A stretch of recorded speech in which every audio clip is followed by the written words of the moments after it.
Okay, so this is episode 10, the Orville review and thoughts. This is Trek Genius. This was basically like a classic The Next Generation episode. It starts out when they hit this plasma storm, and the engineering has a problem. Like this beam falls on this engineering dude, and Laura's the only one that's strong enough, so she goes to get down there and help with that. And she's gonna run over there and try to save that guy.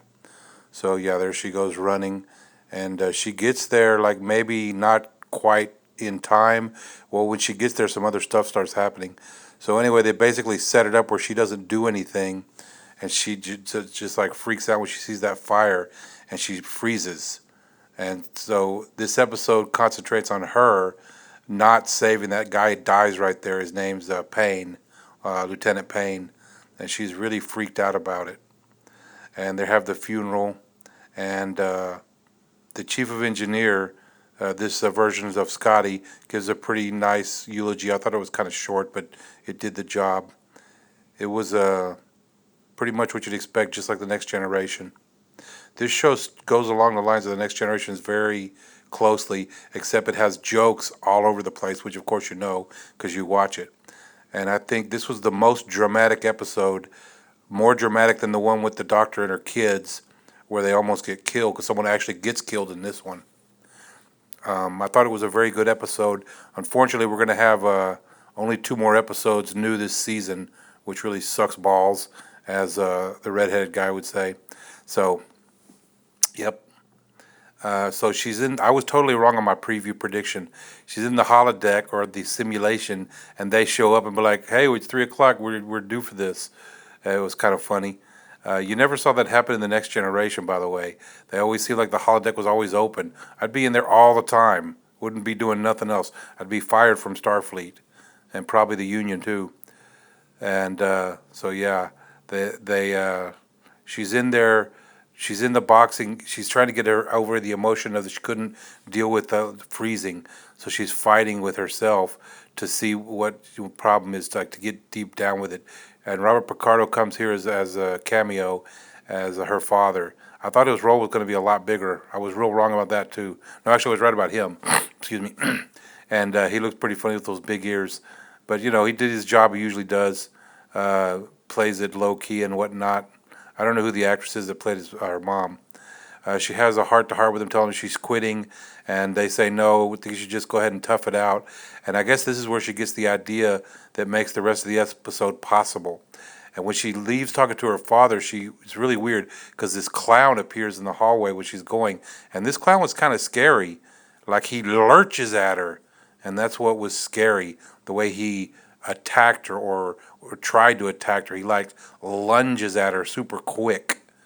I mean, the clown's not scary by himself, but the way he lurches at her is. And there he goes. A lot of kids are scared of clowns. I was a clown when I was real young because I'm a magician, and I've had a bunch of little kids that are scared of clowns. So yeah. So he basically tries to kill her, I guess, and she runs off. And that's when you know something's weird in this episode, when that clown appears, because that is really strange. He gets away and vanishes. So she goes to the bridge and tells him what happened. And she goes, "I want to relieve myself of command, Captain." Oh, well, at first she goes there, and Lamar, he's terrified of clowns, just like I was telling you.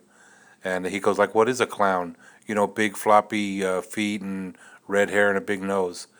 And so they're all going to try to help her and figure it out. They're examining the videotape of the, corridors and whatnot. They don't see anything, and all of a sudden they do see it right here, which I found strange. How could they see him now and he's vanishing and disappearing? Must be some sort of alien presence on the ship or some sort of mind-altering presence, and that's what they're debating. Lamar's real scared. That's what they're debating, trying to figure out what it is.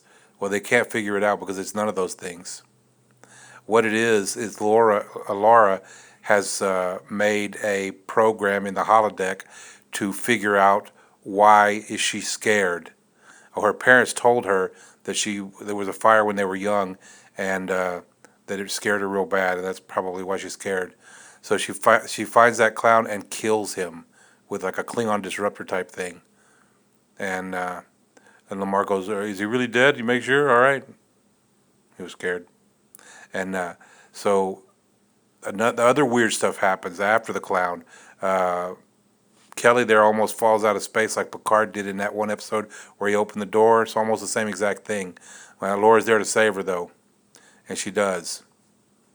And then what's really strange, this whole episode, it brings you along one scene after another, and you get more intrigued, like, wow, I wonder what's happening. This probably would have been a good Halloween episode. So the doctor goes crazy, like, and straps her down and is going to hurt her. I thought she was going to operate her on her when I was doing the preview, but she's trying to kill her, basically. So they lock her up in the brig because she's going crazy. And she's saying, don't you ever look outside? It's going to get evil out there in the darkness and all this other stuff.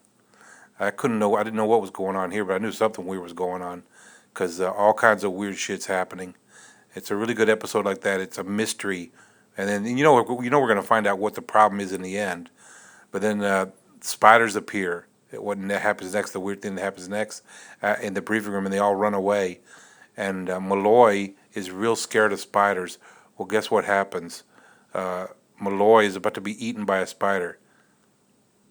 And when he dies, right here, when this big giant spider comes out of the turbo lift or whatever and chases him and snatches up Malloy and gobbles him up and eats him, I knew, okay, well, that guy can't die. There's no way that he's going to die. So this has to be some sort of dream or something like that.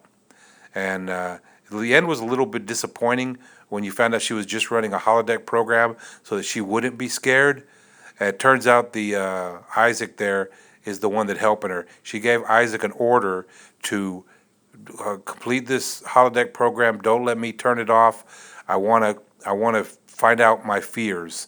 And so she's going to have all these weird things happen to her. She has to deal with every fear she's ever had, and she has to overcome it. And that's basically what her goal is, to overcome all of her fears. And Isaac here helps her by helping run the holodeck program and, get rid of all the evidence and whatnot so that she can confront her fears. Also, the ship was alone. She was alone on the ship. She was chased by a clown. She was falling out of the doors into infinite space. Spiders were everywhere. It's like 10 different fears. And let's see what's happening right here. She's about to get resolution to the show. She's in there trying to fight off Isaac because she doesn't know what else to do, because she doesn't know that she did that, right? Because they wiped her memory. That's what it is. The doctor wiped her memory so that she wouldn't know she was running a program. And in the very end, she gets over her fear of fire because she takes that shuttle and leaves the ship, and that's how the show ends.